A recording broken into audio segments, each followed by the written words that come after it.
Hey friends, good to be with you on this fourth week of Easter. Jason Smith here, First Presbyterian Church, and it's good to be again entering into a time of devotional with each of you. I hope you've been enjoying these times. I hope they've been meaningful in some way. Thanks so much for all of the email check-ins I've got. Love hearing from all the folks at First Pres. Love hearing how your lives are going right now. And please continue to be in touch with me, with the church office, with Ann, and let us know any way we can be with you during this time, during this moment.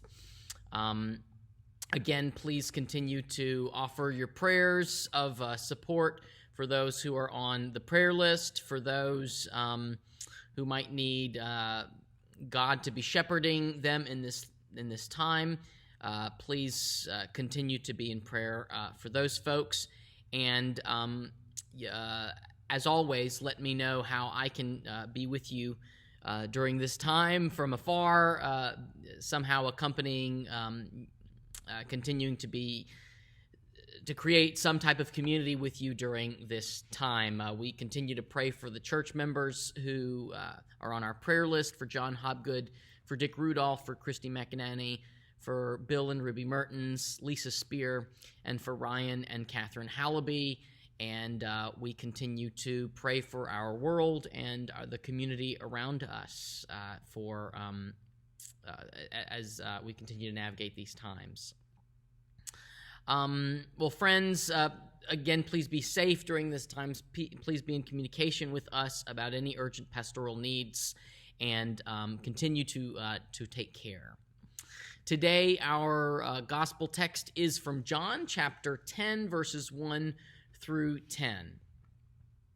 Very truly I tell you, Jesus says, anyone who does not enter the sheepfold by the gate, but climbs in by another way, is a thief and a bandit. The one who enters by the gate is the shepherd of the sheep. The gatekeeper opens the gate for him, and the sheep hear his voice. He calls his own sheep by name and leads them out. When he has brought out all of his own, he goes ahead of them, and the sheep follow him because they know his voice.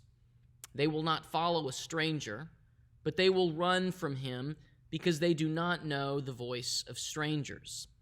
Jesus used this figure of speech with them, but they did not understand what he was saying to them. So again, Jesus said to them, very truly, I tell you, I am the gate for the sheep. All who came before me are thieves and bandits, but the sheep did not listen to them. I am the gate. Whoever enters by me will be saved and will come in and go out and find pasture. The thief comes only to steal and to kill and to destroy. But I came that they may have life and have it abundantly. This is the word of the Lord. Thanks be to God. Well, a year ago, I had the opportunity to travel with Myra and her family to visit Kenya. It was a wonderful visit, and it was a special visit, especially for her family, because her grandparents lived there, had called Kenya their home for around 3 decades. The countryside was beautiful, was fantastic to see the wildlife and the mountains and Mount Kilimanjaro. But I really appreciated being in the Kenyan highlands, being able to see the way that folks lived. I always think that one of the cool things about traveling anywhere outside of this county, outside of the state, one of the cool things is to see how people live in a different place, to see how connected we are as human beings despite our perceived differences. And so as we were in the Kenyan highlands, actually toward the end of our trip, driving through the countryside, bumping along in the van, I enjoyed watching as some of the indigenous people, the Maasai, and watching them as they would shepherd their flocks through the countryside. Sometimes they would be 10, 20, sometimes hundreds of cattle, goats, and sheep, driving them forward to seek grazing spots and to seek watering holes. Now, the shepherds would have long staffs and would walk toward the front of the flocks, carefully keeping watch over each one, guarding them for protection, keeping them safe. And many of them would be headed back to their enclosures by the end of the day, which are called bomas. And these bomas are enclosures that are made of walls of dried thorn and thistles, sometimes many meters high, to prevent any harm from being done to the sheep, carefully keeping them in this enclosed space, carefully keeping them able to continue to live. Well, friends, the psalm for today tells us that the Lord is our shepherd, and later on in John chapter 10, we'll hear that Jesus is indeed the good shepherd. The Lord is my shepherd, the psalm says, I shall not want. But we read today's text and we expect Jesus to say, I am the good shepherd, which he will eventually say. But instead, Jesus, as with many times, he's a little confusing to our ears. He confuses us a bit and says, no, I am the gate. I'm the gate. Many of us might want to respond with, what do you mean you're the gate? Don't you mean you're the good shepherd, right? Well, yes, eventually Jesus is the shepherd, as I said later on in chapter 10, but in this section of the text, in this instance, Jesus wants us to know that he is the gate. In this passage from John, Jesus explains that we, of course, are the sheep, part of the flock, and Jesus is the gate by which the sheep can enter their enclosure, enter into their boma, where inside they can receive safety, food perhaps, and care. They have their protection during the night. John at times is over-explanatory, trying to make sure that we can understand what he's talking about, but sometimes he can be a little over-confusing. And perhaps today we're in the latter category on this fourth week of Easter. We're just halfway to go until we get to Pentecost. And today we find ourselves in the middle of one of the most enigmatic Gospels, the Gospel of John. John features a version of Jesus he tells about that loves to be mysterious, loves to be puzzling at times, loves to be cryptic with metaphors and words. John's Jesus is the one who goes to visit Nicodemus late at night, offering sometimes mysterious understandings of being born again, mysterious understandings of life in Jesus. And so today we understand that life, abundant, can be received through Jesus as the gate, Jesus as perhaps a large gate, or perhaps even as a space between thick walls that are protecting us, the sheep. Shepherds have long, of course, needed enclosures or needed walls, needed some type of protection to take care of their flocks. Catholic New Testament scholar and priest Donald Senior, I was reading this week, gives us a little bit of context for how shepherds would have kept sheep safe in traditional agrarian societies such as Palestine 2,000 years ago, and it seems that not much has changed. The enclosure in which the sheep would be kept safe would be made out of stacked up stones that would usually be right next to one's house, perhaps with some thistles on top or some thorns to discourage thieves from climbing into it, or perhaps other predators. The gate would almost certainly be a large physical gate, and it would be locked at all times, keeping the sheep, who are a valuable commodity, keeping them safe from thieves.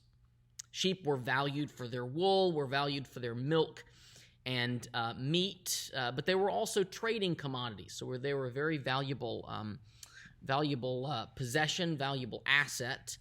And sheep thieves were actually quite common and quite rampant in the first century. Folks are always looking to. There are always thieves. There are always folks who want to steal, and even in the first century, stealing sheep was quite a common occurrence. Now, Senior points out that in the text that Jesus is talking about, there's an interesting note we can glean from something Jesus mentions. In the flock that Jesus is referring to, we think that it has to be a pretty large flock, a huge flock, in fact, large enough to require a second set of eyes, a second set of hands, a gatekeeper to actually assist the shepherd in guarding the sheep. Not everybody has a gatekeeper. Not everybody has enough money to be able to afford a second person to take care of the sheep. So the flock is a large one. And still, the shepherd knows each of the sheep individually. Perhaps the shepherd knows their fears, knows their wants, knows even their dreams and their hopes. In the West, shepherds follow their herd, I read this week. But in the Middle East, sheep will follow the shepherd, and as the shepherd calls out, the sheep will follow the shepherd's voice.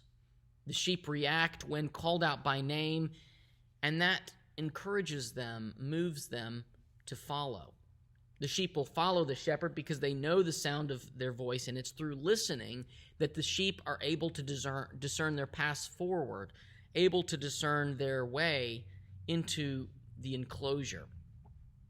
Now, I'm sure many of you who own farms and have grown up on farms and who deal with livestock more regularly have a much better idea of tending flock than I do. The only flock I try to tend these days is our 3 dogs, and they're not very easy to keep in their enclosures. But I have been thinking a lot this week, not just about flocks, but about safety, about keeping healthy during this weird season of pandemic. And isolation and keeping in an enclosure can be a safety mechanism. Each of us being holed up in our separate homes nowadays, walls, big walls that are keeping us safe from thieves or predators, and maybe these thieves or predators are non-hand washers and mouth breathers.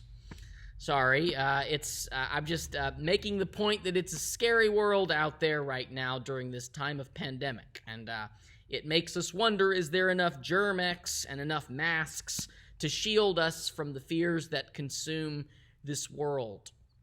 It seems like nowadays, when you go into a supermarket, it's the folks who don't have the coverings, who don't have the enclosures over their mouths that we fear. It seems like the enclosures sometimes are meant to assuage our fears, to keep us from more feeling safe. But I'm not sure that this text is necessarily trying to say that with Jesus, there's not going to be any more fear in the world. Just before this text in chapter 9, Jesus heals a man who's been blind by birth, and the man chooses to follow Jesus. The Pharisees go and question the man, saying that, well, we follow Moses, and we don't know who this Jesus guy is. And are you saying that we Pharisees are blind because we don't know that we should follow him? But Jesus explains to them that to follow Jesus is to recognize that Jesus is the gate by which the people of this world can enter into the safety of God's embrace, but also to pass freely into the abundance of life offered through creation. Jesus is the entry point to experiencing a life not completely free of fear, but full of life. The gate is not there to wipe away all of our fears.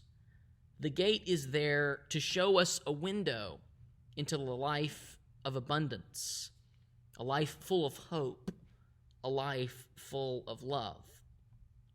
Jesus is not just a locked gate where we're enclosed from an outside world of sin. No, the world is indeed full of sin, and we are part of that world.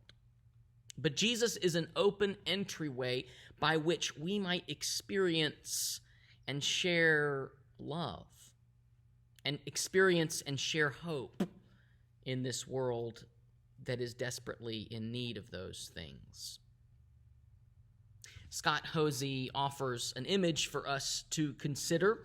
This week I was reading that one of his friends who's a Bible commentator, he was talking to him a while back, and his friend came across an Arab shepherd when he was doing some research in the Middle East.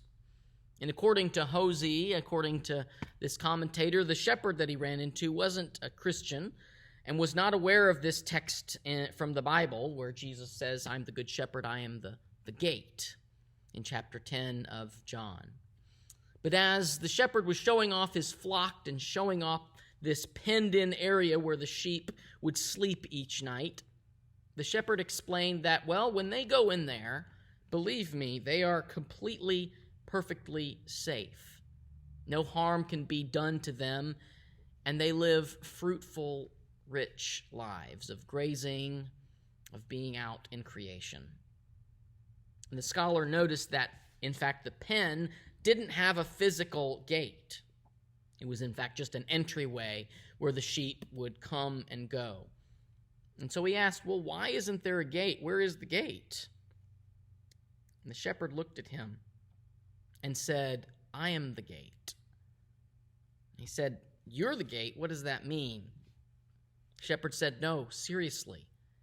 After the sheep are inside the pen, I lay my body across the opening, and no sheep will step over me, and no wolf can get in without getting past me first. I am the gate, he said. And right now, I hope it's comforting to know that Jesus is the gate. Jesus is not just a closed gate that keeps us safe, but Jesus is also the open gate for all of us to enter, for all of us to find comfort, find shelter, find protection, find out who we are. Perhaps our very identity is in our being part of God's fold. Our identity is in how we know that it's comforting to be wanted, to be counted, to be loved by God.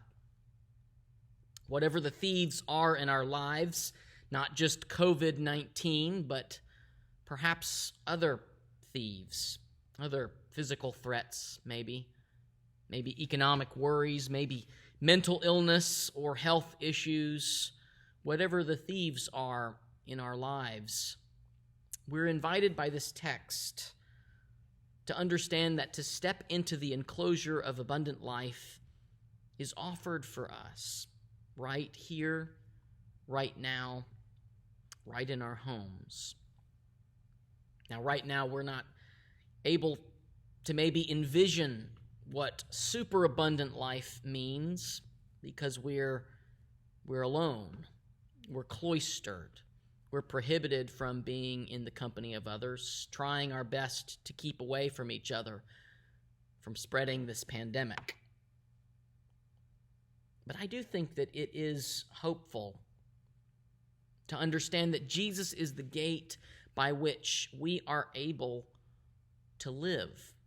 We are able to enter into an enclosure of God's safety, but we are able to live into a life of abundance, a life of meaning, a life of purpose. Jesus said, I am the gate. Whoever enters by me will be saved and will come in and go out and find pasture. Thanks be to God for the gate. Amen. Well, friends, thank you so much for being a part of this community. I encourage us to continue to be in touch with each other as we can during this time. during this time of virtual community. I hope and pray for a time when we're not completely cloistered into our individual homes, and that we can truly be with each other and in the presence of each other. And so, friends, we go in peace with the knowledge that Jesus, the one we follow, the one who offers us purpose and meaning in our lives, Jesus is the gate.